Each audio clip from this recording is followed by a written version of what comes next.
too much wild parties for the old man.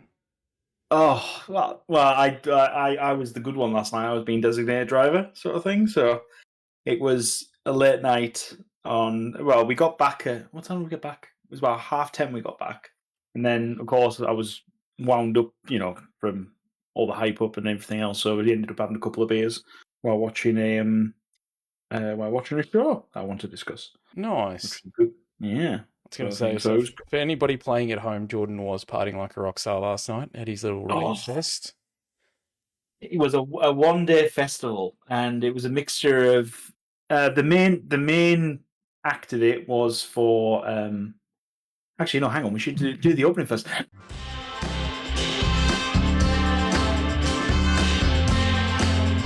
Dorks Down Under. Hello, ladies and gentlemen. Welcome back to Dorks Down Under. Season 4, episode 8. 8, if I've got it by right account. And we are just here to discuss all things dorkdom at the moment. And please make sure you do like, follow, share, and subscribe. We are available on all good podcast software, and you can see our beautiful faces via Spotify and YouTube. Except for Apple, weirdly, we found out. Apart from on Apple Podcasts, because we're not paying for that shit. All right, just FYI, we got asked. We're not paying for that crap. It's so weird. Apple wants to make it expensive as sin. One of my friends messaged me. He's like, oh, because I forgot. What's your podcast? I need to download it. I was like, oh yeah, no, it's this. And he's like, you sure you've put it out? I'm like, I hope so. It's about 4 seasons in, so it better bloody be out. And then he's looking. He's like, oh no, it's just not on Apple. And I was like, oh, that's weird. I emailed Jordan. I'm like, hey Jordan, can you do this? And then all of a sudden it was like, oh hell no. Because it wasn't that. It was like, oh, I'll go have a quick look because I've got to upload the episode and do all the things in the background. And then I did all that, got it all set up, and then I went, right, okay, let's have a look at the connections thing. Scroll down, iHeartRadio. We're on iHeartRadio now. I've got us on that. I didn't realize we were on, so we're on that now. But I was going through and I got to the Apple one. And I was like, great, click through. All right, you've got to have an Apple's account, an Apple account. I thought, well, I used to have one like an age ago. Yeah. Eventually found the details, logged in, and it said, great, how much do you want to pay? How much do you want to pay to be thing? And I was like, oh no, I don't want to pay. Figuring, oh, there'll be the free thing at the bottom. Nope, nothing. You've got to pay a minimum. I think it was like $4 a month. That's US. And I'm like, nah, brother. And we're not cool enough for that. Like we're not at that stage yet. We're not cool enough for that. Absolutely not. So Ben, deal with it. You can watch it on Spotify, YouTube, a number of things. It's on for free on YouTube. It's on everything, Ben. So Ben, to be fair, shout out to Ben, who's one of my writers. He actually writes for Dez Does. Great guy, legend, and one of the nicest guys in the world. Like he's been working with TGDA, which is the board gaming thing here in Australia, a tabletop gaming association. Yeah, Tabletop Gaming Association Australia. And Ben does an amazing job. Like he does so much work, but he doesn't actually design. He just helps people.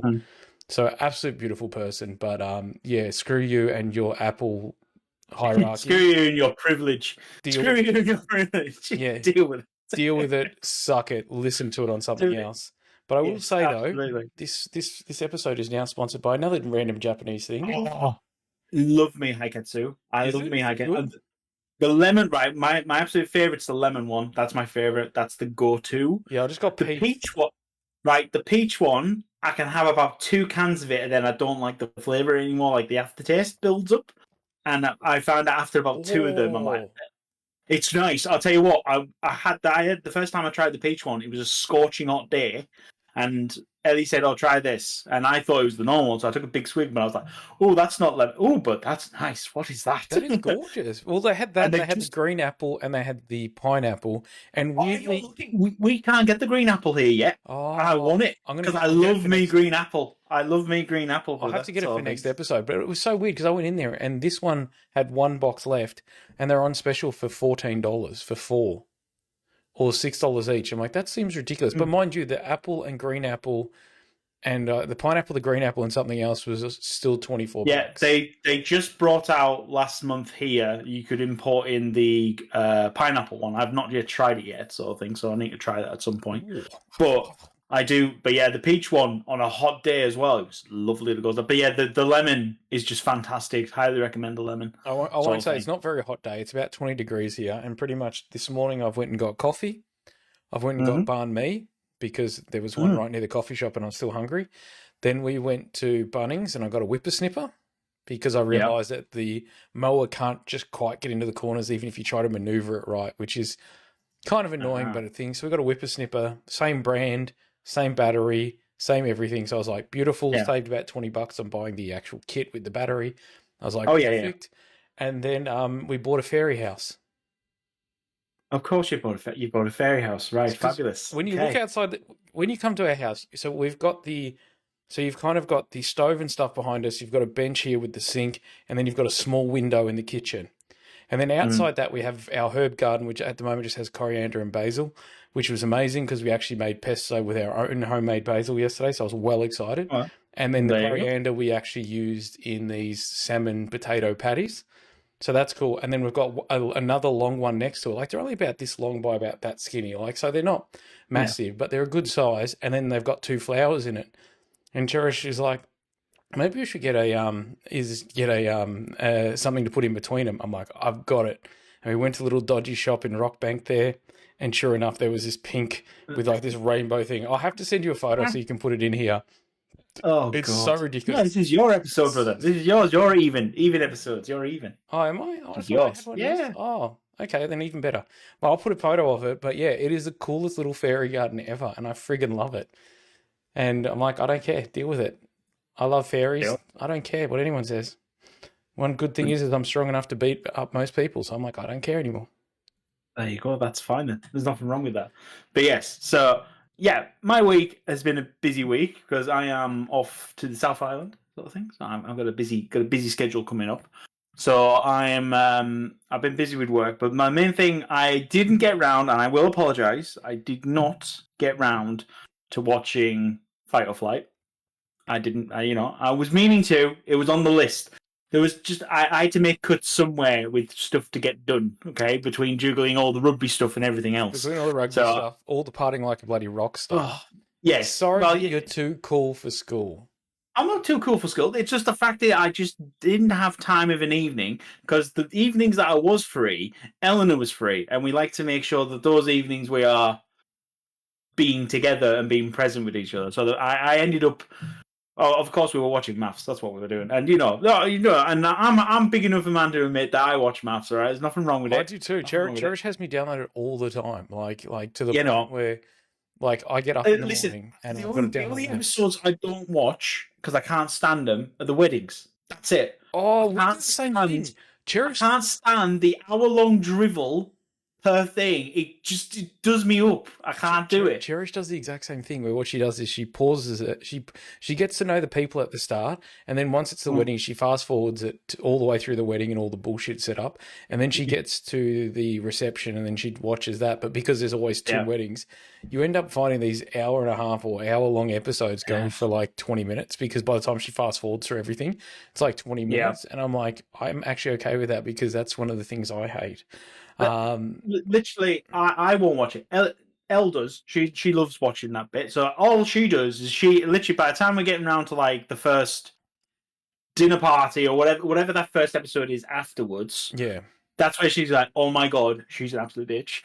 He did this on this day. He did that. And, that's all the information I need. All right. And then from the first dinner party, I'm good. I'm good as gold. What happens is we watch the bit where they sit. So at the very start, they sit down and they kind of have like the brides and the grooms meet separately. We watch that bit because you can pick up a lot on what they are. Then you tend to watch the little bit at the start where it's them talking a little bit, but normally we fast forward a lot of it. Then she pauses it at the bit where they turn around, so you can tell instantly whether they like each other or it's a bit like, ooh. And then from there, then we watch the reception, and then that's it. But we hate that bit. It's so boring. It's just like, oh, I don't care. Yeah. But one other thing that I've been doing this week, which is very bizarre, is we got the new starter precons from Lorcana. Ooh. So the Disney TCG that's out there. So get this right. So this is the 7th set, right? It got launched 18 months ago in the US. We've only had it here since June 2024. So we've had 7 sets in literally less than a year. And there's still due to be 2 more to come out. Like that seems to be releasing far too. I mean, don't get me wrong. All right, Magic the Gathering's one every 3 months, so it's 4 in a year. Generally 4 in a year. But then there's also an unset or like an origin set or something in between. Yeah, Plus there's sometimes, but and obviously yes, I know there's all the premium card, whatever, the secret layer ones and all that crap.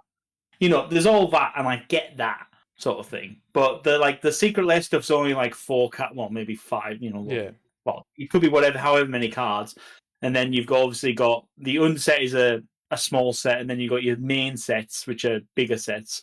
But yeah, I mean, 7 sets in the space of 18 months seems a bit... Because what happened was they released in America, and so when I sat down at the media event for the first one, we actually had the first 2 sets launched like the same day.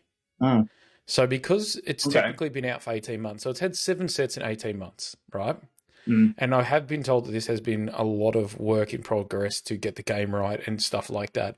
And then obviously in the last 18 months, this is the 7th set to be released. So it's probably about 1 every 3 months. So it's actually not too quick.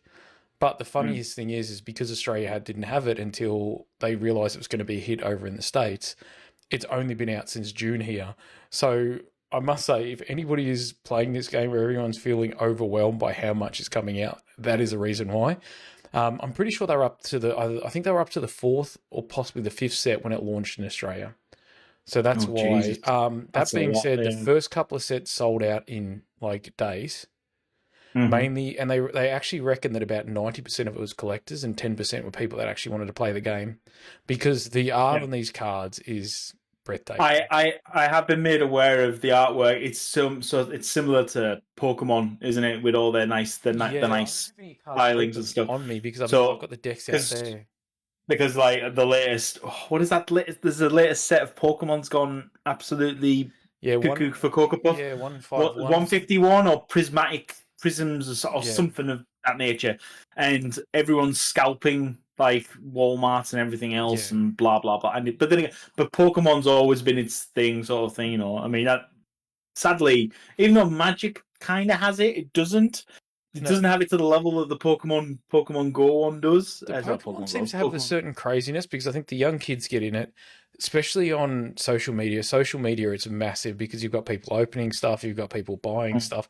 Like, it does seem like it's going like super crazy on that. Places like Whatnot and things like that, you have like immense amounts of stuff on there. The reason why I think Pokemon is so sort of why Pokemon does so much better than the rest of them, realistically, is that obviously the card game came out at the height of the first anime, so people, so they were already living off the hype of the games, the anime, and the card game all came out at the same time. It fueled a big fire then, sort of thing, and then it started exponentially. It just kind of kept going because there was still or anime, there were still games being released, there were still new sets coming out, and so they kind of beautifully ride the wave all the time. Whereas Magic the Gathering is a card game. There's no show, there's no anime or a TV show to follow it. There's no game, like a game, that's simple and easy to... I mean, now they've got all these different mobile games and all this jazz, and it kind of works. But it just doesn't, they didn't have that back then. And then likewise, the Disney one, it's popular because of the artwork style and everything else. Because guess what? There's lots of Disney fans and everything else. So, that being said, though, they've now supposedly turned it around. So from what I've been reading on it as well, is that people who are just buying it for the prettiness have now started actually starting to play it. And I was talking to a friend of mine, Mega, who, great guy, loves 40K, but he's like, I don't want to get into this. But I posted a photo of what I got from the Major Brands, who sent me all this. And even he was saying, he was like, is it any good? I'm like, honestly, like, you skin it with anything else. Say you skin it with just pocket monsters or like creatures or something like that. The game actually holds up incredibly well for the game. And I think what happens is just the artwork just makes it even better. And I think that's what made it start going, and that's what made people start to try it, is because it's a Disney CCG. A lot of people, including myself, went there with hesitations going, how good is it going to be? Game, Is it just going to be just crap that they just kind of chuck their artwork on? But I'm enjoying it. To be fair, so Cherish hates my board game stuff. I'm not, when I say hates, she doesn't get it. It's not for her. She has no thing. She plays this with me. Like, I've actually got her to play 3 games, and she won't play anything. She likes opening cards, so sometimes when I get Magic the Gathering, she'll play it. Yeah. But with this, she'll actually sit there and play it with me. Okay, all right. So yeah, well, I haven't tried Lorcana yet, so maybe I might have to pick up something. I might have to pick up a 2 starter sets at some point and try it out and see what it's like. Like, I was pleasantly surprised, pleasantly surprised by it. But I tried it with Edward with the starter sets for Pokemon. So I figured, because I was trying to teach him Magic, and he was a bit younger then, so he didn't quite get it.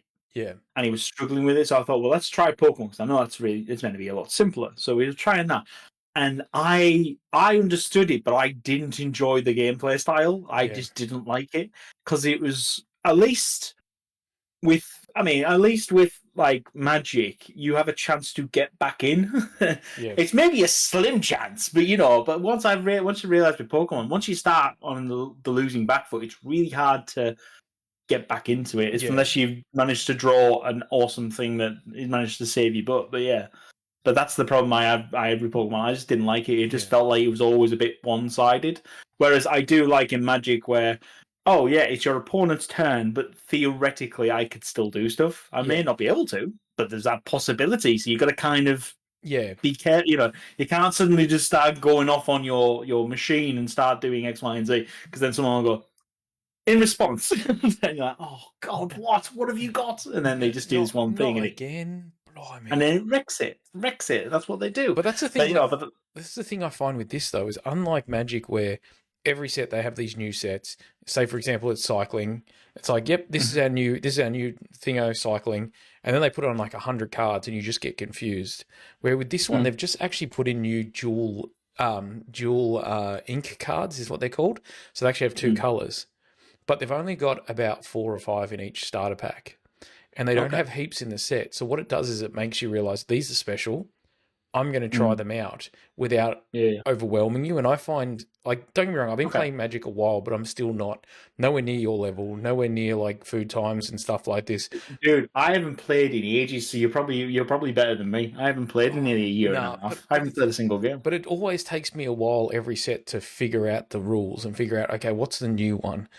Where with this, it seems to give you a couple so that you can kind of figure it out, so you're comfortable playing it without being like, here's all the cycling cards. There's like 700 cycling cards, and you're like, crap, some of these are common, some of these are mythics, and you don't know how they work. Where this goes, here's some good cards in this kind of realm that you want. They're not going to come out all the time, but have a go with them. And then just see what you think of them. And it really does make it easier, and it makes you go, okay, cool, and really makes you think about them, really makes you kind of understand them a bit more. And I must say, I really like the way they do things, where they ease things in, and then the next set you'll probably find they'll have a lot more dual ink cards. Yeah. And I think that's something that they do really well, where they understand that there's going to be beginners and noobs in this. So what they do is they just sprinkle in a little bit to try to get you to learn this new thing. And then the next set, they obviously ramp it up a lot more. So for somebody that is a bit of a noob or isn't that, you kind of have this understanding of, I get to learn this a little bit, and then from there I get to start to get into it more. And I must say, the way it has been handled, I am shocked how much I enjoy it. Like, to the point where I actually highly recommend this, sometimes more than Magic, just because I feel like it's a little bit easier to understand. It's a little bit easier for new players. And I'll tell you what, I'll probably pick some up next time I'm swinging by a card store and see what it's like, sort of thing. Yeah, like I do. Actually, I might keep my eyes open in Britain when I'm back in the UK, sort of thing, because I've got my own free time then for the very short trip that I'm doing, sort of thing. But easily enough to find a card again. No, no, I haven't got time to go to Warhammer World, brother. I still haven't built the stuff I bought It's at Warhammer it's World. it's one train trip, mate. It's one train trip. I've got a car. I'm gonna have a car. I could drive to it. I have the possibility of driving to it. So what is your I do not problem? need to go.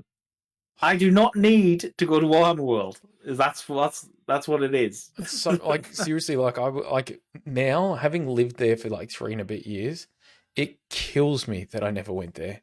Like absolutely Oh yeah. kills me.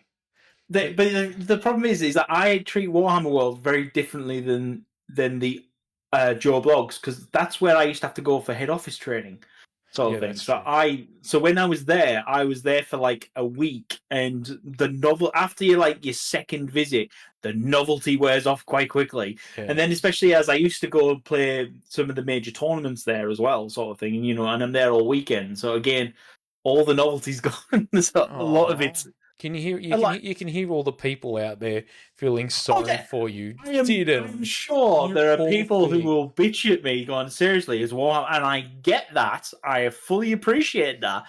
But once you've been a good handful of times, the only thing that's quite interesting to go to now is the museum, which is shocking that you make you pay for it now.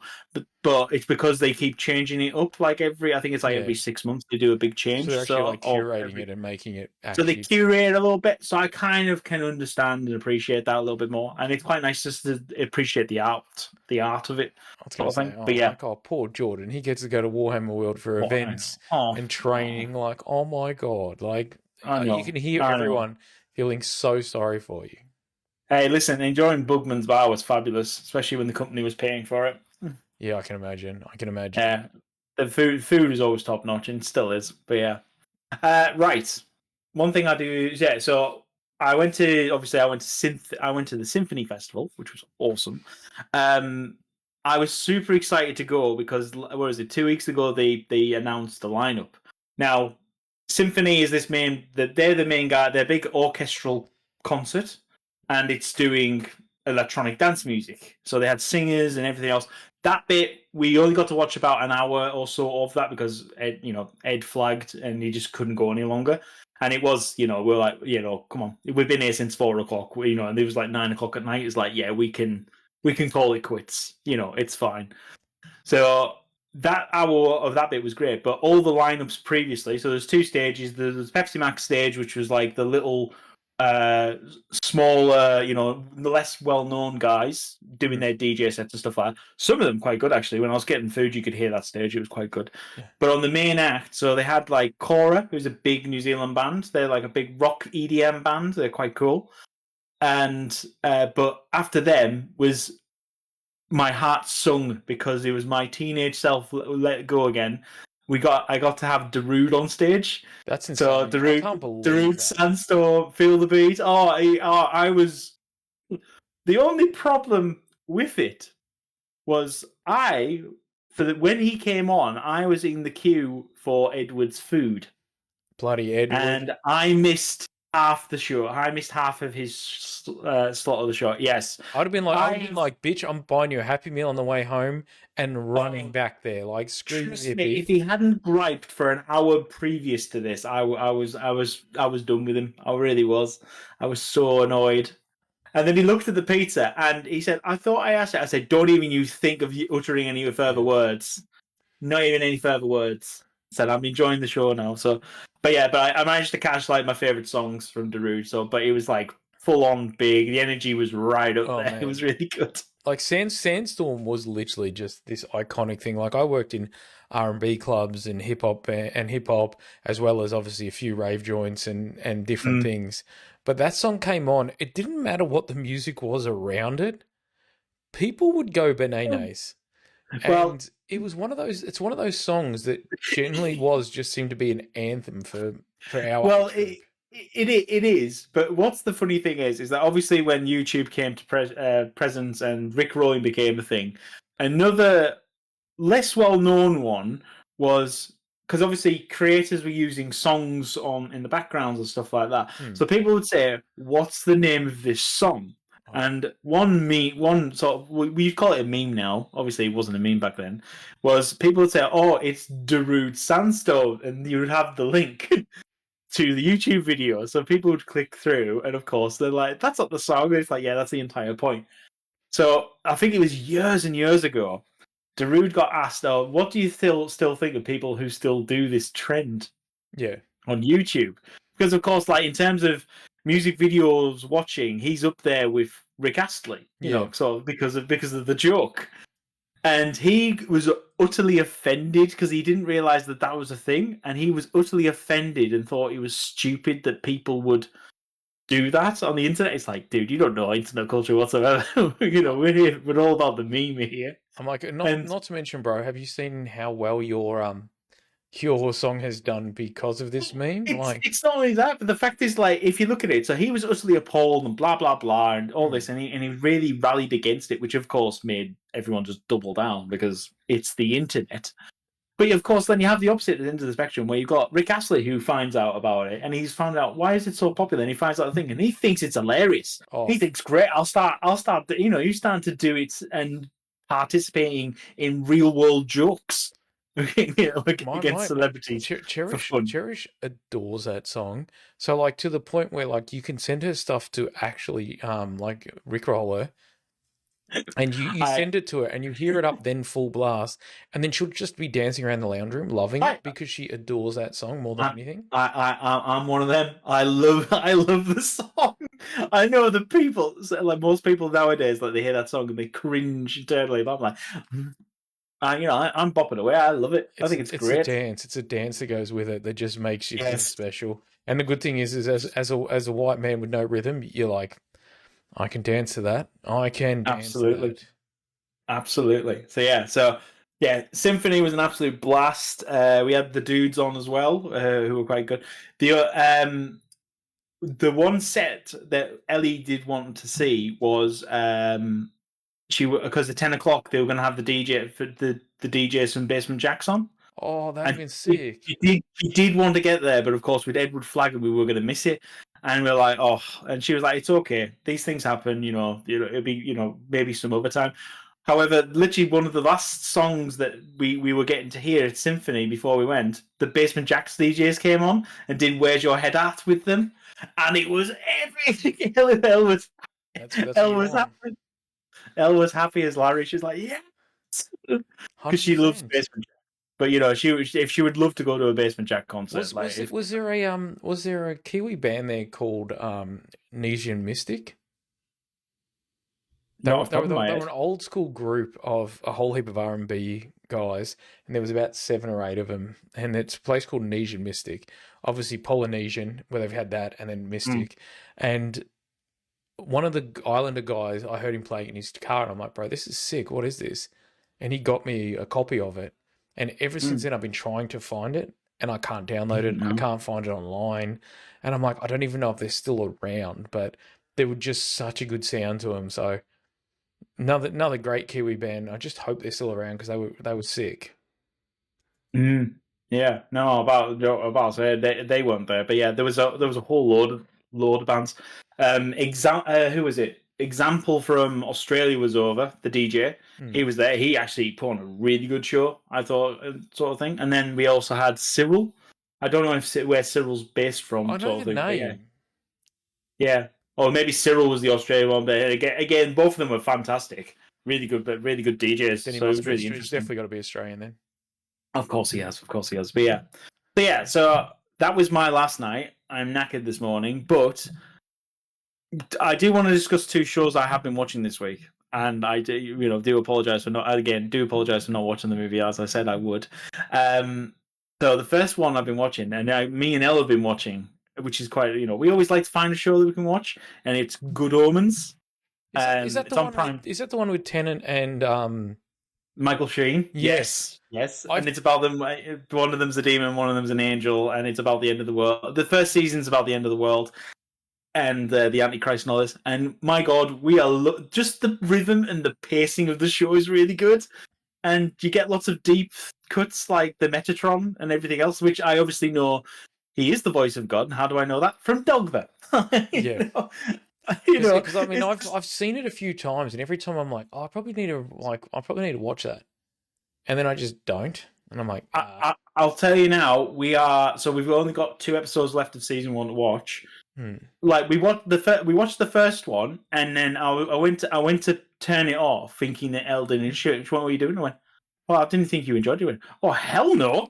It's like, don't you dare change the channel. I was like, all right, okay, fine, I'm enjoying it. I just wanted to double check. You know? I will literally murder you if you don't touch that. You're like, okay, sorry, boss. I think we did like 3 episodes in a row, and then the next night was another 2, and then we did one last night after we got in, and it was late, and we were just like, we were really good. And the fact that when Elle found out there's another season already available, she's like, yes, great, fabulous. So, but I have to say, just actually the amount of good acting talent they've got on the show is really cool as well, sort of thing. But yeah, Michael Sheen and I love David Tennant. Have you seen the 2 of them together though? Like when they're actually when they're on like TikTok or Instagram Reels and they're talking to each other, he's like, "Oh yeah," he goes, "I just did this painting," and it's like this horrible. Oh yeah, that's from another show they do. I think is that actually from a show?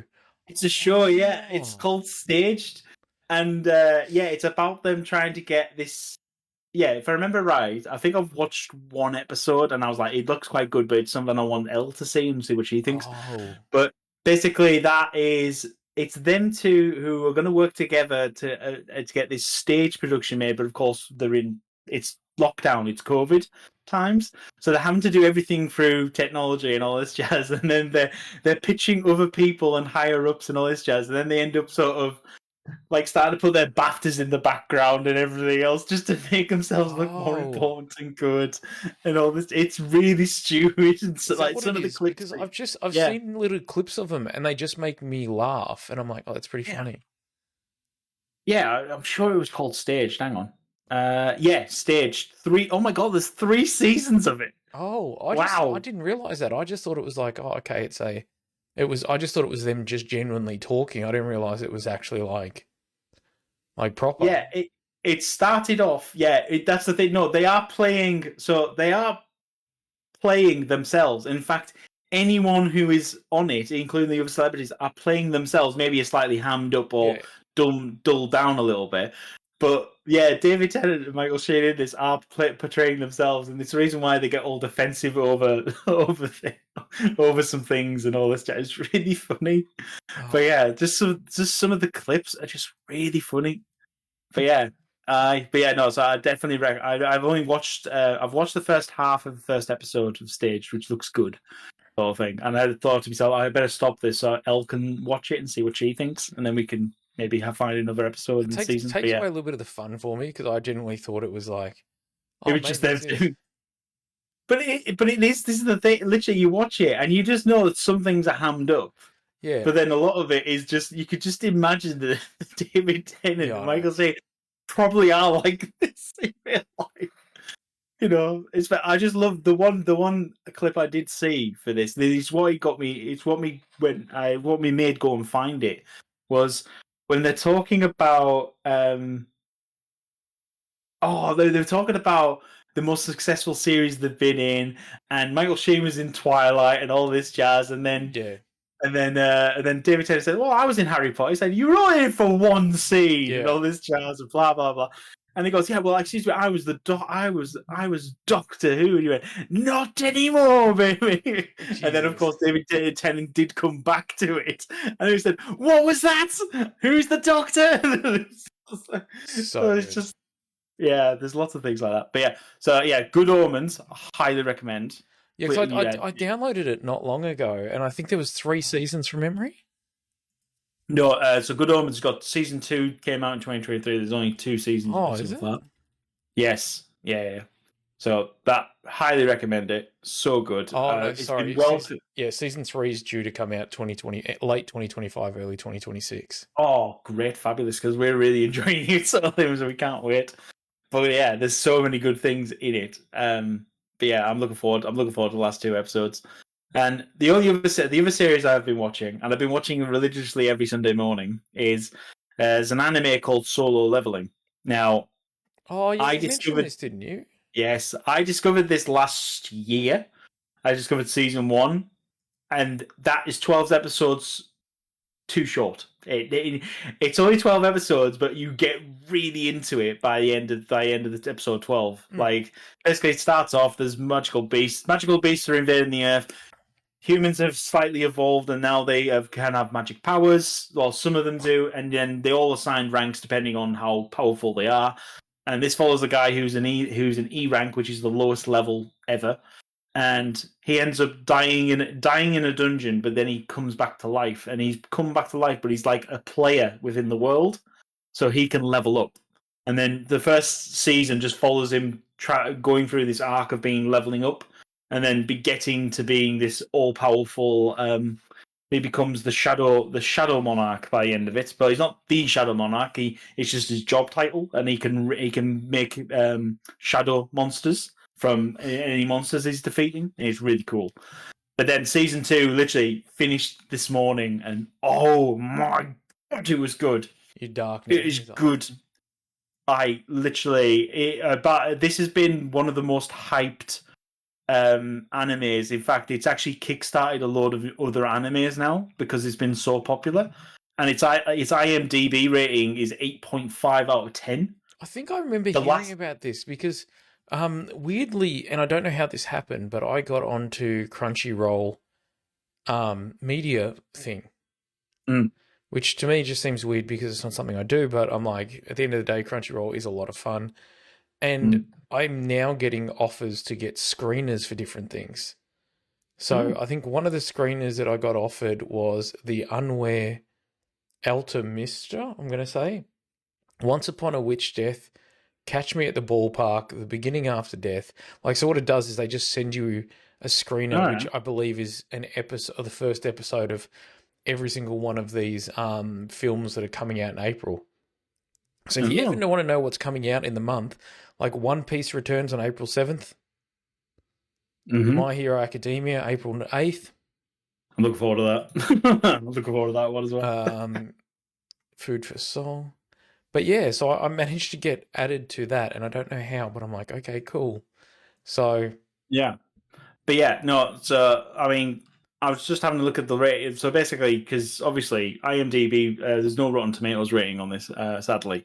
But like the big penultimate episode, like the big big fight battle last week is a rating of 9.8 on IMDb. Wow, which is like through the roof.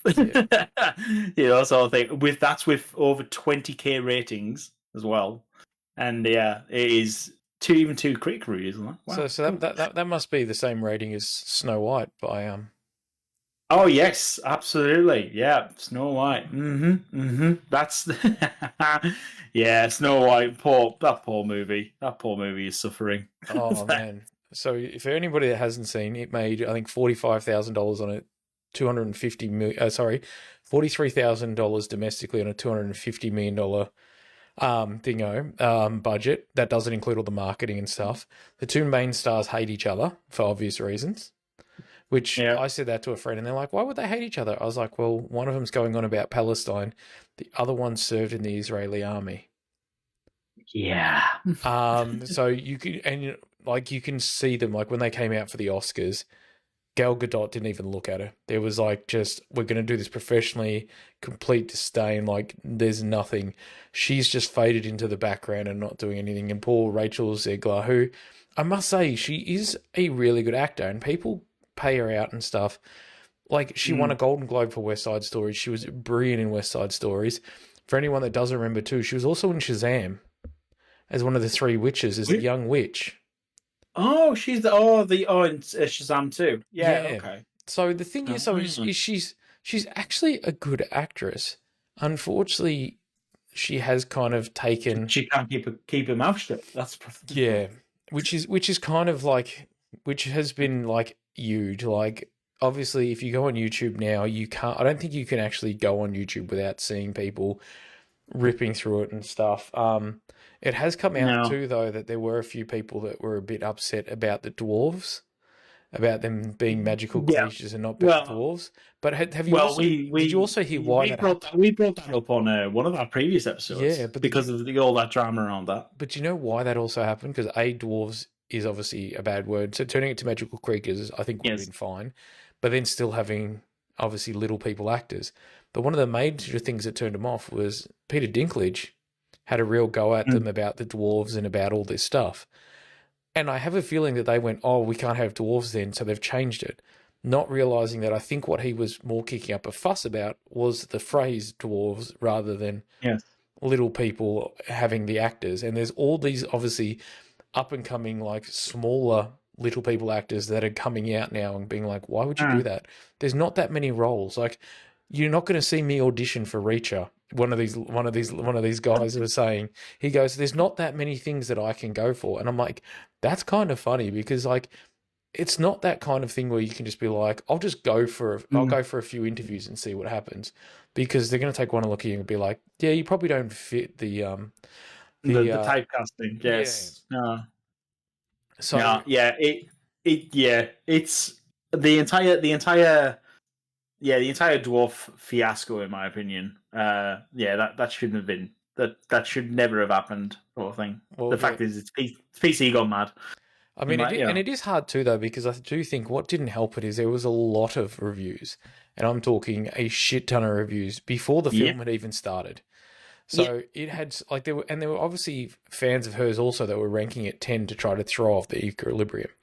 But the problem is it was about 100 to 1. It was insane.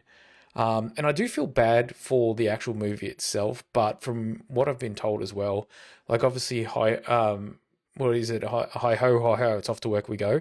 That's a song that has supposedly been cut from it. So the song's been cut. That's going to be original. Yeah, so that's been cut. But then the other one was the one about her singing about a prince. One day my prince will come. Because obviously she wants to become the leader that she is and doesn't want the prince to be in it. And he is literally just a throwaway character that comes across a bit like a weird throwaway character. Obviously, they've got rid of that song as well and added it into this other song that obviously hasn't hit well with audiences for a number of reasons. But it is kind of hard because I'm like, I know what they're trying to do and they're trying to do it, but there's also like, you're changing this classic, and there's been a lot of people boycotts. Like Cherish wants to see it, but she doesn't want to see it until it comes out. She doesn't want to pay for it at the movies. She's like, there's no way I'm paying for it at the movies, but I do want to see what it's actually like. And I have a feeling that it might do really well on Disney Plus for that exact reason, because people don't want to pay and support it. But if they've got Disney Plus, I don't think they're going to be afraid to do it, or if they're able to download it from completely illegal websites, they may do it. But it does feel bad because obviously this is something that a lot of people loved. Yes, some of the things are a little bit old school, but the problem was that like with, say for example, Little Mermaid, you changed a few things, but you kept the story the way it was. Correct. And weirdly, I've seen that, and once you kind of like, I didn't like, I thought the movie was great for what it was, but obviously, you do obviously think redhead, obviously Thingo, there are some changes, but overall, I thought the film was good. And it felt like the original. It felt like it was. And the live actions, like the one with Emma Watson in it that was Beauty and the Beast and things like that, they still feel like what they were. Yeah, it is. I mean, let's be honest. Disney are not having a good run with their live action remakes. They haven't gone bad, but I think with this... bad. I am terrified for Lilo and Stitch because, as I said, it is my all-time favorite Disney movie, sort of thing, and I am a bit concerned. But to be fair, given the fact that we've got what's the other one that's in production? Moana. Moana's in production. Yes. Which, quite frankly, when they announced that, I was like, seriously, surely we've got another 10 years yet before we have Moana being done. And all this. I knew they would, because no offense, they got live action. This one has been the biggest of recent times. Obviously, they've got The Rock in that role, so that also brings a massive, massive star power to it. So that doesn't surprise me. But as I said to you last time, I wish they bought some of the more random ones, like the Treasure Planets, like the Titan AEs, like some of these ones that maybe weren't as well remembered. Sword in the Stone. Sword in the Stone is a great one. I love that one. That kind of helps bring some of them. Oh, what's the other one? Books. Pagemaster. Is Pagemaster? Pagemaster was one, I think. I mean, technically that was already live action. Technically it was. But you know what I mean? Sort of, that would be quite sort of make it full on. That'd be quite good. But But yeah, yeah, and I don't have a problem with those ones. Like I do think they're a bit of fun. I actually do think it's smart to bring out Moana because why not ride the hype? But I would Mm. say things like Strange World, like some of the newer ones, like Strange World, that does have a little bit more of a, we'll say, I don't like using the word, but more of a woke, like kind Yes. of overtones to, Mm. I think, help bring that through rather than trying to force things to be woke. And I think that's where it's falling down. That being said, and I know people are probably going to get on me about this, but I don't mind changing things if, for example, like the actor's the best actor for the role, or they've auditioned the best, Yes. or if you're changing things Mm. because you think it's best for the film. But I feel Yes. like No. sometimes it does feel like we're changing things because we feel like we should change things for no other reason. Yes. Agreed. I agree with you on that. Yeah. If the fact that they choose actress B over what everyone expects to be actress A, Mm, and then they said, listen, test rolled her. She just didn't work out for what yeah, the way the director wants to take it. Fine. People would not be happy, but still, fine. That's the way it should. That's the way it could yeah. work. But yeah, I do think it would be. Yeah, I would be interested to see what else they're going to do. But yeah, the fact is that maybe the movie will do better on Disney Plus, but even then, I don't think it's got. I think like maybe people will sleep on it until like it's 6 months after release, because maybe Disney will think, oh wait, we'll probably make it back on Disney Plus straight away, but probably people will go, nah, I, I, make you wait. I think you'll Well, find people will just because they're like, we've heard all these bad things about it. We don't want to spend like $25 per person. Or say for example, you've got, mm, say for example, Elle took Edward. Have yeah, them two snacks. It's $60 at least to go see that movie, where you can mm, get Disney Plus and be like, I'm just going to watch it and just see what it's like. Like for me personally, unless the movie looks awesome, like say for example, I'm like, oh man, I really want to see the new Captain America, and I go see that. mm, That's because I want that experience on the big screen. I'm not going to be like, oh, this romantic comedy that looks like it's from the 90s that could be hit or miss. I'm not willing to spend that money to go see that because of the fact that it might be good. yeah, And like there was I can't remember, I think it was a movie called Nutcracker with Ben Stiller. And it came out last Christmas and it looked like a lot of fun. And when you watch the trailer, it's amazing. And pretty much what happens is his sister and her partner passes away. They've got 4 kids. He has to go down to sign some paperwork so they can get adopted. The adoption falls through, and then because it's Christmas, he has to look after him while that. And mm, some funny things ensues because they're more hippie kind of like living from the land. The problem was we got about maybe 20 minutes into that, mm. and all the funny bits from the trailer had already been. And those bits were the only funny bits. And of that 20 minutes, it was maybe 2 or 3 minutes of giggling, and the rest was kind of average at best. And Okay. I'm like, where a film like that, I'm like, that looks funny, but I wasn't sure if I wanted to see that because at the movies, and I didn't. And I think that with this, a lot of people are going to be like, I don't know if I can risk seeing this at the movies because I do think it might be pants. Yeah. So I think that you'll find it's going to have a big resurgence in Disney Plus for that exact reason, because it's kind of free-ish because you've already got it. Let's see what it's Yeah. Yeah. like. And Yeah. No, I agree with you on that. and Yeah. like Cherish and I are Yeah. the same. We want to see it, but we're waiting till the end. I just wish too that maybe like Rachel Zegler obviously has doubled down on a lot of things and just keeps Yes. trying to fight it, which I wish her people told her just pull back a little bit, let the dust Mm-hmm. settle, come out with a real apology, just say, listen, obviously this happened. Like she's obviously apologized for telling everybody about to F Trump and that anyone that voted for Trump can, I hope they live unhappy lives. Like that's not good. But she came out and apologized for that. It was a little bit half-assed, but she did it. And I'm like, fine. What she needs to do is take a step back and just do it rather than keeping doubling down. And then every time she gets called out, she doubles down more. And I'm just like, just let it settle. Like when you think about it, she had been in a couple of big movies. This was meant to be a breakout role. She's won a Golden Globe. She can sing phenomenally. And I'm like, she was on the road to stardom, and I can understand why they picked her for this role. Yeah. because she did have a lot of the things going for her. Obviously, then what happened was she spoke out a lot. There was a few other things that obviously she said and did that was a little bit, she got them to change scripts.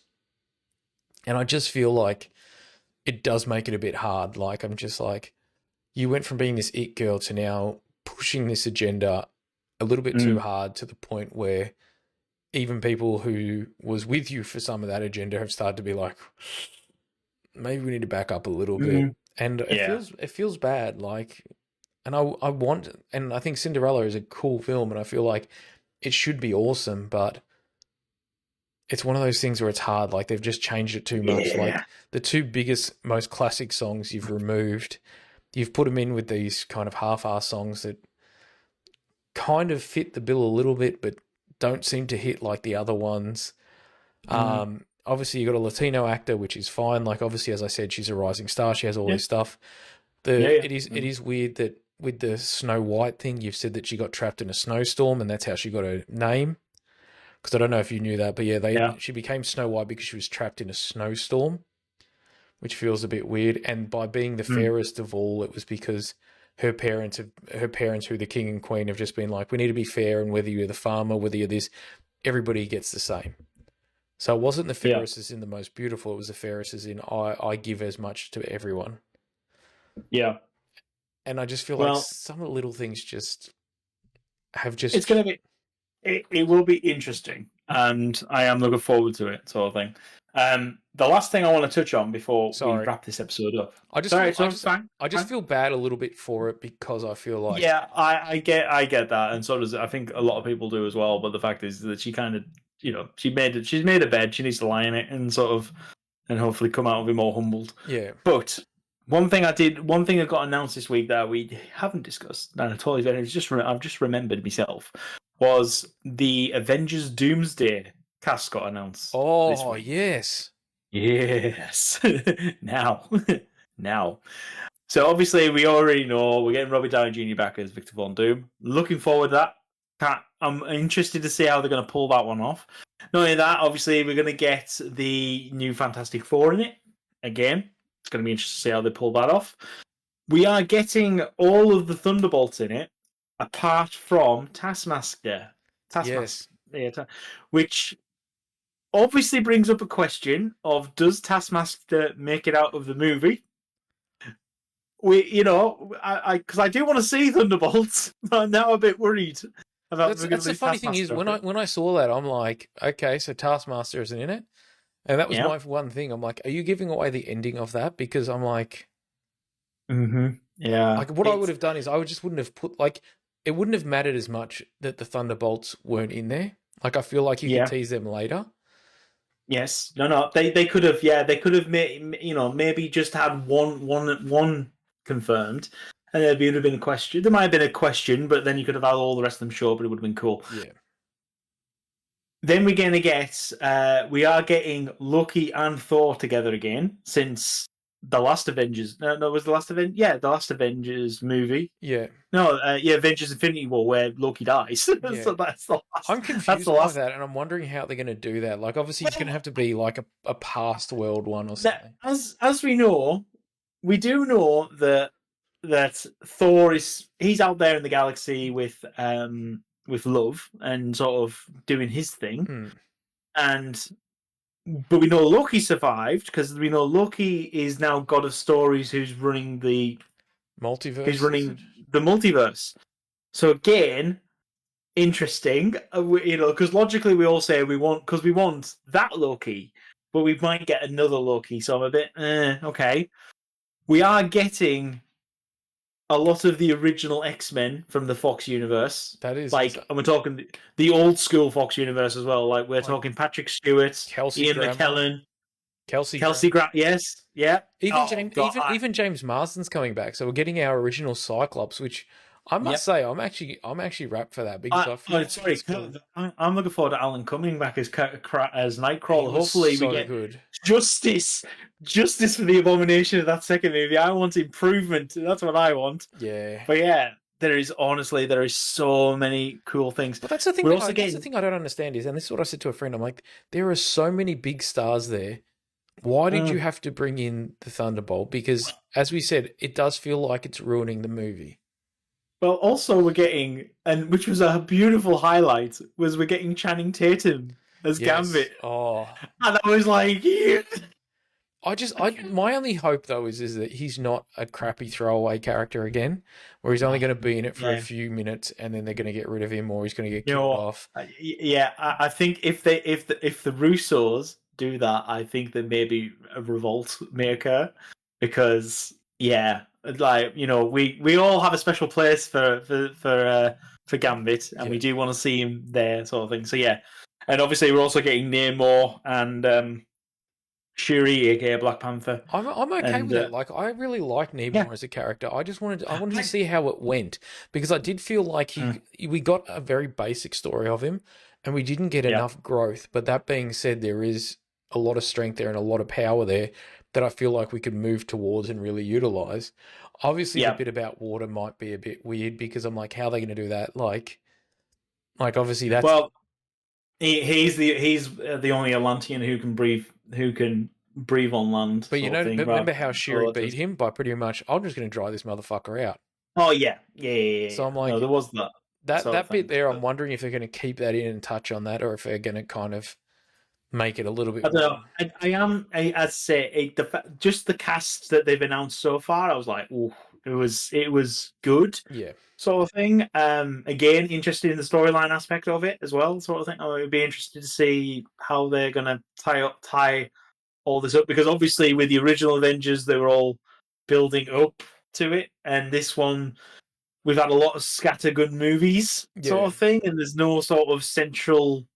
I'm hoping that Thunderbolts and the Fantastic Four do drive a lot more towards this yeah. sort of You know thing. what? You So also know a couple of people that I'm really happy to see. Obviously, we've got like Cumberbatch and Wong coming back, which yeah, obviously not surprised. But the one person I'm really happy to see in there is Shang-Chi, yes, because I adored that movie. Like that movie, for me, after the last Avengers, the Avengers mm, has really just been a bit of a. I'll watch it when it comes out. Like it hasn't excited me. Where that yeah. film really did excite me, and I'm like, oh, Me and Elle both agree that Shang Chi is a lot better movie than a lot of people give it credit for. oh, But the problem 100%. is that he could easily just be a standalone movie. Sort of, if it wasn't made, if it had been made, like say Shang Chi had been made by Fox Yeah, back when Fox had half the rights to God knows whatever characters, then it could have been fine. It would have been absolutely fine. It would have been, yeah, yeah, great. The problem is that at the very end, when they suddenly want to tie it all into the Marvel thing with the cutscene that doesn't make any sense, and it's just like. But there's one thing that someone did bring up, and I didn't realize this until like a couple of days after when I heard it. Someone was like, "Yeah, but it's amazing. They haven't got a Hulk, and they haven't got any of the Hulks featuring in the movie." And I yeah, went, "What?" And I went back and I looked at this and went, "Oh crap! Yeah, the Hulk's not there. She-Hulk's not there. yeah. Not even the Red Hulk's there either. No Harrison Ford That's the either." And thing, I was though. I have like, a feeling hmm. they're obviously bringing stuff out of things that we kind of could I guess mean, or figure maybe for out. the Secret Wars, we might get them for the Secret Wars, the sequel one, Yeah, sort of thing. But I was just like, ooh, that's interesting. But also, there's no Tom Holland Spider Man either, yeah, sort of thing. And in fact, I've actually, that's a series I did start watching this week. You say, I've been watching all these series apart from the movie you've asked me to. I started watching Daredevil Born Again, yes. sort of thing. I've got about 3 episodes in, and yeah, it's good. I'm looking forward to watching the rest of it while I'm away, I honestly sort of think thing. though, I feel like they're going to see how some of these series go before they do it. Like, obviously with Yeah. Spider-Man, the biggest thing is that it does mean that there's a massive payday for Sony, so that could Yeah. be an issue. But I do think that you're going to see, like, it wouldn't surprise me if we see a Daredevil, if we see the Punisher come back, if this Well, series yeah. does well. She-Hulk's one of those ones that I don't know if she's going Oh, down the Rachel Zegler thing where they're like, oh, we're going to distance ourselves a bit from that or well, not. it's her and Brie Larson, Captain Marvel, have kind of shot themselves in the foot ever so slightly. So I think they've made themselves a bit unable to work with Disney. Yeah. But yeah, it is going to be interesting to see. But the one movie we all need to see happen involving Tom Holland has to be the. Uncharted It does 2. have to be. No, Uncharted You 2. It hate has that. to be. Tom Holland Spider-Man has to be back for Secret Wars because they have to, and I mean they're obligated to put Tom Holland in the symbiote suit Yes. because that is a throwback to the comic, and we all need it. Us, the nerds need it. All right, Have you also seen, like, weirdly, only so how long has it been since whatchamacallit, since Robert Downey Jr. has been named as Doctor Doom? It'd be almost a year, wouldn't it? It was at Comic-Con last year, wasn't it? It was. Which Was would it have been Comic Con? June, July last year. Yeah. So yeah, we're 9 months. Let's say 9 months, sort of Okay. thing. Say that about Randomly now, there's been a little bit of a movement of people calling out Marvel for whitewashing the Avengers, because obviously in it, Victor Von Doom is kind of almost Romanian-esque, I would say. Yes. Yeah. Well, yeah. He's there. Yeah. He's that kind of into Eastern European-esque thing. Yeah. And then they're claiming, obviously, the whitewashing, that they're Well, whitewashing it. But I'm like, you've got Namor. Fox did it. Hang on, Fox did it. Fox did it first with all their Fantastic Four Victor Von Dooms. They were all American. Yeah. Sort of thing. This is nothing new. This is nothing new. But that's what I'm saying. This feels weird because obviously you've got Black Panther, you've got Nimoy, you've got like a number of people in the, like, aren't half the Fantastic Four not even American? Like, they're English and obviously South American and stuff. No, they've. Okay. Oh wait, you mean in terms of the new characters? Yeah. Right, the newer variants, yes, but traditionally, no, they're all American. Yeah, but that's what I'm saying. There does seem to be, like, though we're claiming whitewashing, but you think about it, half the Thunderbolts aren't white. Hopefully we're going to see a little bit more of the new what was it? The new Black Widow? Yes, Florence Pugh. No. The one from Red Hulk and Captain America. Oh, that one. Yeah. The potential for a new Black Widow. Yes. So, like, that would be good. But what I'm saying though is it does, and obviously she's Eastern European as well. Like, I'm like, I don't understand this getting angry at whitewashing when there does seem to be a lot of characters from very different backgrounds in this movie. No, I wouldn't agree with that. I wouldn't agree with that statement anyway with whitewashing, because the fact is Marvel have diversified so much, and no offense, they've thrown Americans into the Victor Von Doom role in the Fox universe. So I think so we can't even go down that route. But it just seems to be kicking up now. But I'm like, you guys have known that that he's been around for 9 months, and now you're like, Doctor Doom is being whitewashed. And I'm like, that seems very bizarre. Like, I get that maybe you could have him as an Eastern European, but but then again, who would you put in that role though? Like, the fact is, you're bringing I think it's quite cool that they are bringing back Robert Downey Jr. as an evil, because suddenly, like, he's going to look like, because ideally, hopefully, he does have a thing. There is a scene where he does have his helmet off, and people go, Tony, maybe say Tony, and they go, maybe with an accent and whatever accent they put on him, and he says, like, no, I am Victor, who's Tony, whatever. I am wondering how they're going to play that out, because, like, I don't know how you're going to be able to see it and not say anything. Well, there is in the comics, and God, we're going over time now, but screw it. There is in the comics, it's one from me years and years ago. It's like one of these what if ones where they swap. And basically, Victor Von Doom and Tony Stark went to the same college, and they were dorm mates. Oh, and obviously Victor is hard upbringing and everything else, really intelligent, and of course he's been lumped with the playboy idiot who's also a genius. Yeah. And basically, he realizes that his life could be so much better. Victor realizes his life could be so much better if he had all the resources that Tony did. So he ends up body swapping with him. Oh. So he creates a device of body swaps, and then Tony's passed out blind, and then realizes he's woke up in Victor's body, and he's trying to get out of it, and of course he can't, and everyone thinks he's Victor Von Doom. and all this jazz. And yeah, so it was quite. I can't remember how the comic ended, but obviously they ended up getting swapped back, I believe. Yeah. But of course, Victor, with all the resources of Stark Industries, could do far more than he can just as his own from Lithuania. Like I get why they're doing it too, because obviously I do think that he is proven to make them a shit ton of money, and when they did announce it, it went bananas, and it's probably the most excitement we've seen since Marvel since it ended. But again, it does feel a bit weird to just not pick somebody else. Yeah. Like, and if so, how are they going to do it? Like, if he had the mask on the whole time, I'd be like, okay, but then it also again feels weird of why would you have him if you're not going to show his face? But I don't know. Yeah. Like, I don't know how that bit's going to play out. And to be fair, that's the one bit that I'm kind of like, Like, as much as I like Robert Downey Jr., as much as I want to see him again, and it's going to be so excited to see him back, I'm still like, I'm not sure about that yet. Yeah, no, I agree. It's going to be interesting.